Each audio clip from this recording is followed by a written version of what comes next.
हम कंगाल हो गए सिर्फ इसीलिए कि हम कुरान हदीस नहीं पढ़ते, हम सिर्फ नॉवेल पढ़ते हैं, हम सिर्फ फिक्शन पढ़ते हैं, हम सिर्फ अखबार पढ़ते हैं, हम सिर्फ नेताओं की किताब पढ़ते हैं, हम सिर्फ फिजिक्स केमिस्ट्री बायोलॉजी पढ़ते हैं, हम सिर्फ एस्ट्रोलॉजी एस्ट्रोनॉमी पढ़ते हैं, हम ज्योग्राफी सिविक्स हिस्ट्री पढ़ते हैं, इस्लाम नहीं पढ़ते हैं।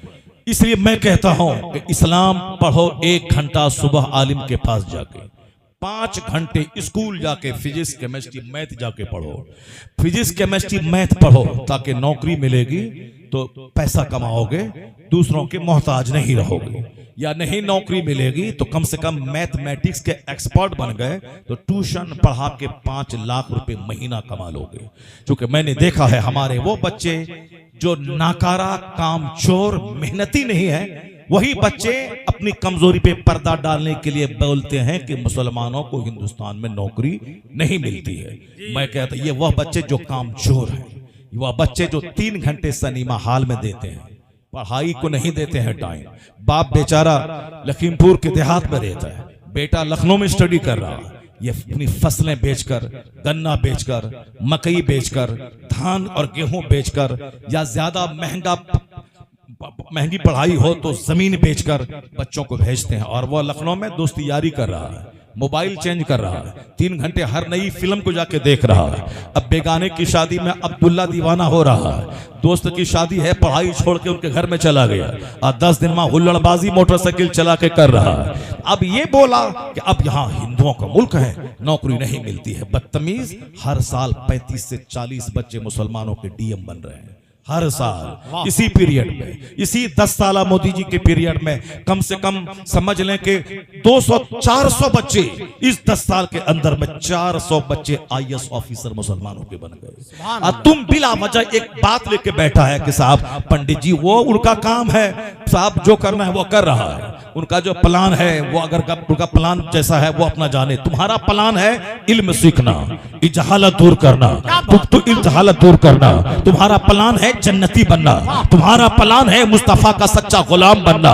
वो जुल्म करते करते थक जाएगा, तेरा सब्र उसके जुल्म को मिटा डालेगा, तेरा सब्र उसे तबाह बर्बाद कर डालेगा।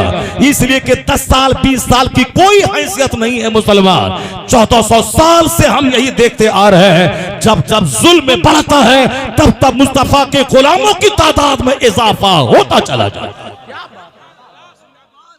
नूरे खुदा कुफ्र की हरकत पे खंदाजन, फूकों से चिराग बुझाया ना जाएगा। तुम राजनीति छोड़ दे, शिक्षा ग्रहण कर, सियासत छोड़ दे, 5 साल में एक बार जाके वोट दे देना किसी ऑनेस्ट आदमी को।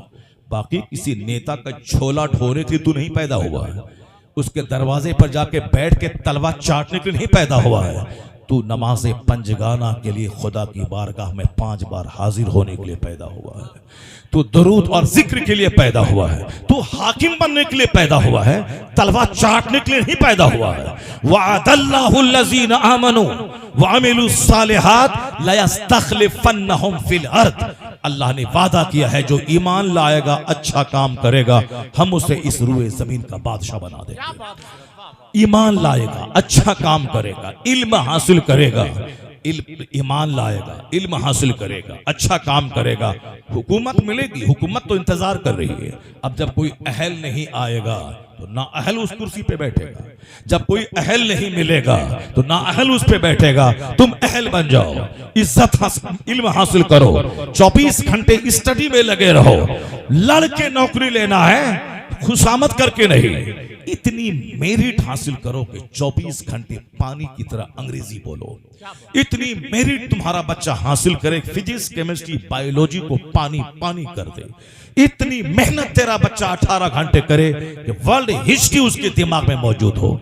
जो पढ़ने में लगेगा वो हुल्लड़बाजी नहीं करेगा, जो स्टडी में लगा रहेगा वो 3 घंटे सिनेमा हॉल में नहीं देगा। जिसका प्लान बड़ा होगा वो अपने रिश्तेदारों की शादी ब्याह में नहीं जाएगा, शादी ब्याह में जाके हुल्लड़बाजी करके टाइम बर्बाद करने नहीं जाएगा। स्टडी से फुर्सत कहाँ है? प्लान है मुझको आईएएस ऑफिसर बनना है, उस प्लान को हासिल करने के लिए कंटिन्यूटी यानी लगातार मेहनत वो करेगा। एक दिन जागना कमाल है, कंटिन्यू डेली पढ़ना ये कमाल की बात है। लगातार जहदे मुसलसल, ये लगातार मेहनत आदमी को कामयाब बनाती है। आप अपने बच्चों को पढ़ाएं लिखाएं, बैंक का मैनेजर बनाएं, प्रोफेसर बनाएं, बैरिस्टर बनाएं, लॉयर बनाएं। इसे साहब एमएलए एमपी सभासद नहीं, जो जाहिल नाकारा दी ग्रेट है वो सभासद के पोस्ट के लिए उठता है। ये छोटी मोटी सियासत वो करता है। जिसको डीएम बनना है वो क्या प्रधानी का इलेक्शन लड़ेगा, जिसको साहब आईएएस ऑफिसर बनना है वो क्या वो सभासद की छोटी सी साहब मुलाजमत तो नहीं कहा जाए, बस छोटा सा पोस्ट हासिल करने के लिए वो इलेक्शन लड़ेगा।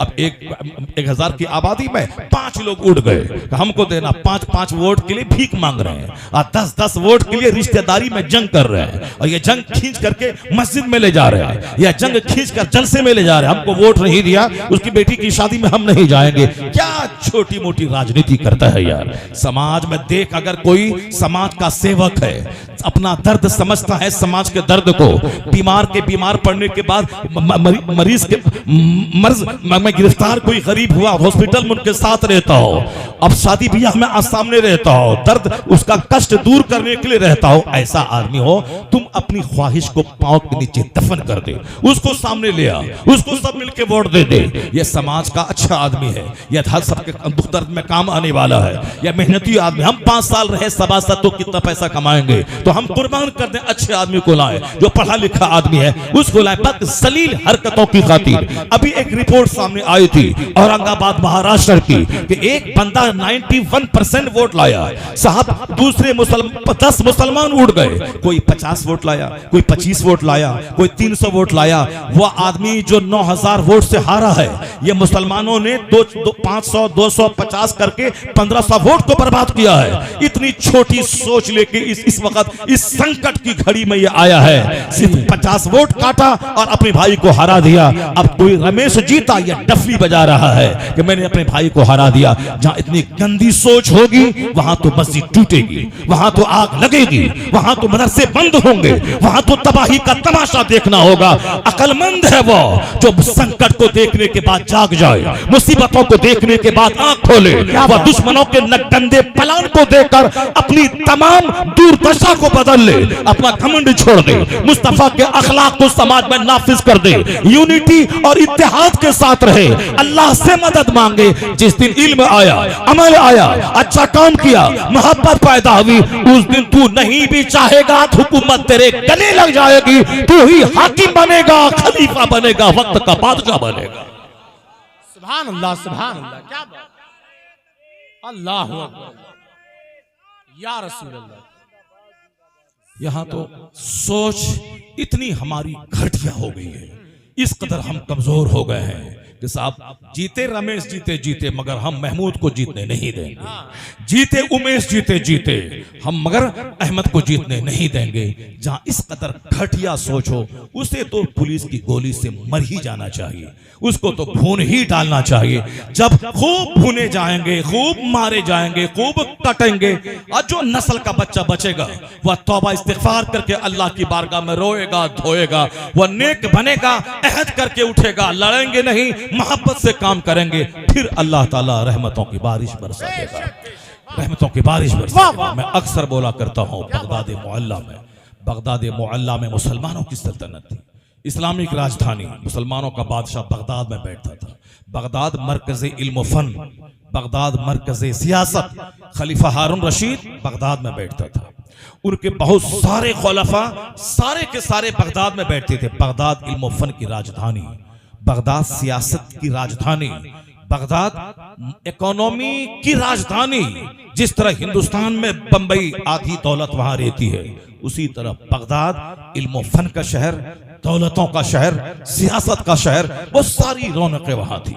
मगर मुसलमानों का नेचर यही है कि जब मुसलमान दौलतों के नशे में गुम होता है, अच्छा खाता पीता है, यह सुस्त हो जाता है। मुसलमान सुस्त हो जाता है। अच्छा पहनना, अच्छा खाना, अच्छी गाड़ी, अच्छा मकान, इसी में मुसलमान मस्त हो जाता है। जबकि सबसे ज्यादा मुजम्मत इस दुनिया की लग्जरियस लाइफ की हुजूर ने इतनी मुजम्मत की है कुछ पढ़े न पढ़े या 10 हदीस तो मुसलमानों को अपने घर की दीवार में लिख के रखना चाहिए जी। 10 हदीसें लिख के रखना चाहिए। हुजूर क्या फरमाते, जरा गौर से सुने।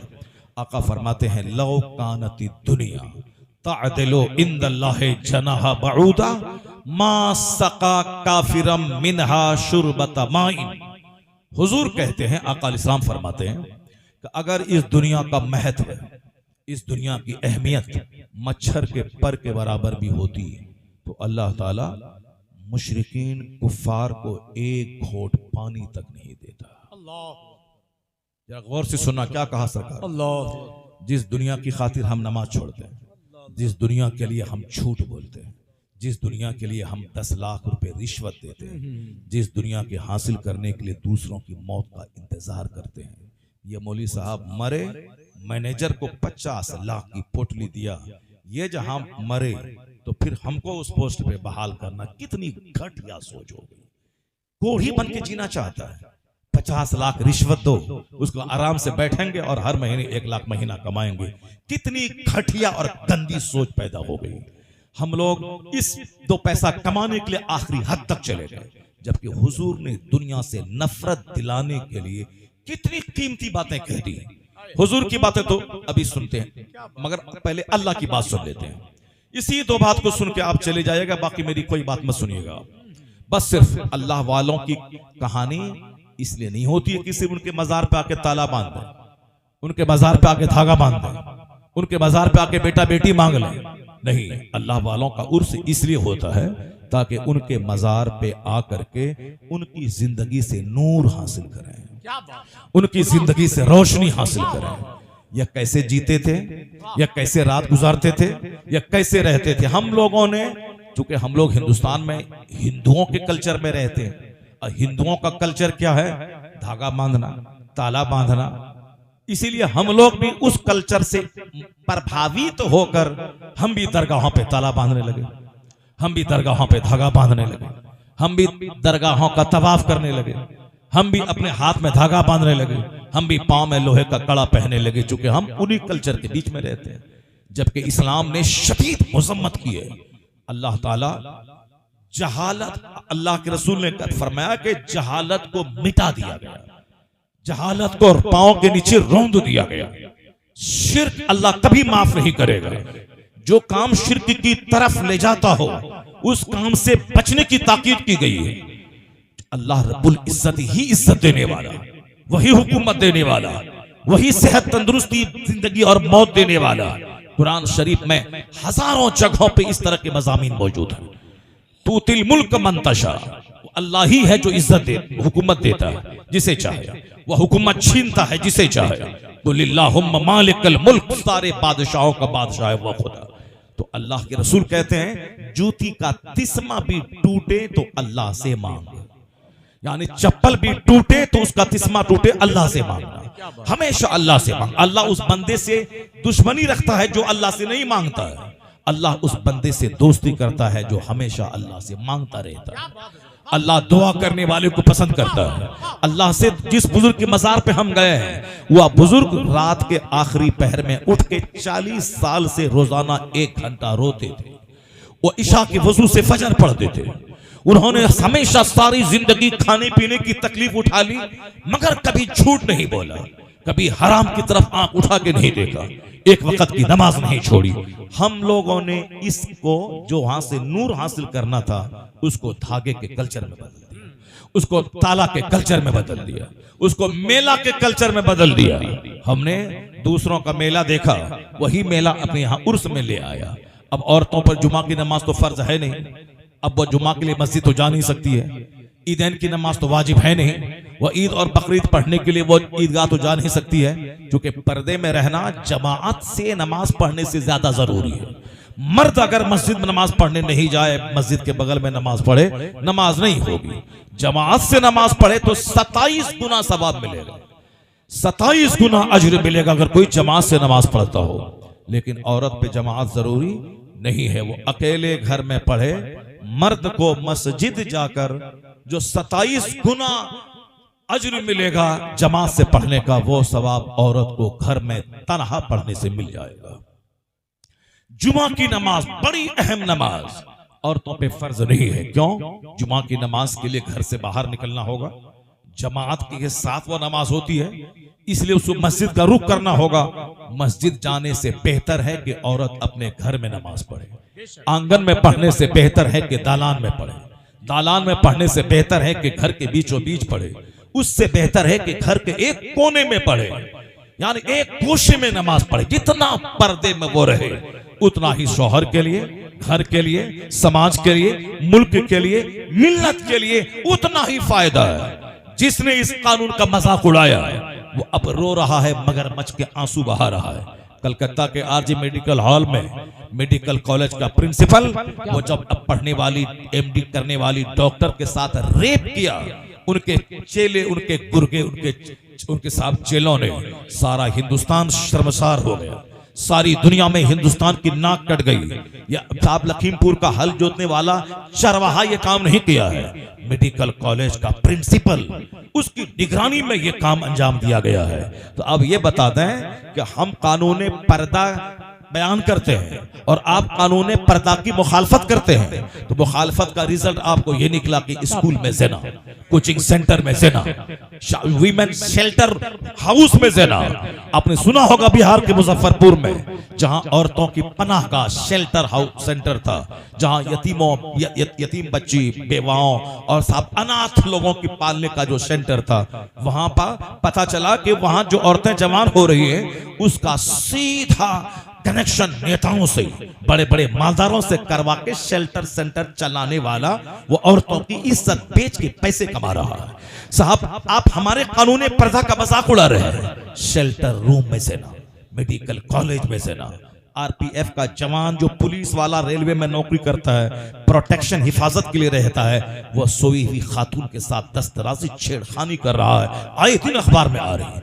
दिल्ली में अभी कुछ दिन पहले की खबरें थी, साहब एक हॉस्टल में जिनाकारी के रैकेट का पर्दाफाश हुआ। तहखाने में जो हो रहा है, कानून पर्दा का मजाक उड़ाने वाले, दुनिया को तुमने जिना से भर दिया, बलात्कार से तुमने भर दिया।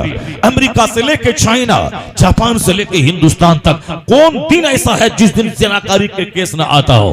इस्लाम इसी जिना को रोकने के लिए पर्दे का कानून नाफिज किया है, इसी बलात्कार को रोकने के लिए। ऐसा नहीं है कि सामने खीर हो और बंदा नहीं खाना चाहे, सामने गोश्त हो और साहब बंदा नहीं खाना चाहे, सामने दूध हो बंदा नहीं पीना चाहे, बंदे को भूख लगी है, सामने जबरदस्त बिरयानी हो ना खाए, वो तो बंदा तो साहब मुर्दा है। वो जब मुर्दा को भूख लगती है, मुर्दा को प्यास लगती है, मुर्दा को ख्वाहिश होती है, वो मुर्दा है। जिसको खाने की मौजूदगी में भूख न लगे, पानी की मौजूदगी में प्यास न लगे, तो इसका मतलब ये निकला कि दूसरों के घर में दाना है तो लूट के खा ले, दूसरों के घर में खीर है तो खीर खा ले, दूसरों के घर की बिरयानी लूट के खा ले। नहीं, भूख लगे तो खाओ, मेहनत से कमा के खाओ, हलाल रोजी खाओ। तो औरतें मर्द के लिए पैदा हुई हैं, तो इसका मतलब ये नहीं कि दूसरों की बेटी को लूट ले, दूसरों की बीवी को लूट के ले आए। नहीं, अल्लाह ने जिस तरह तेरे लिए दाने का इंतजाम किया है, पानी का इंतजाम किया है, उसी तरह अल्लाह ने तेरे लिए औरत का इंतजाम किया है, ताकि अल्लाह का नाम ले और सामाजिक तौर पर निकाह करके उसको अपने घर में ला,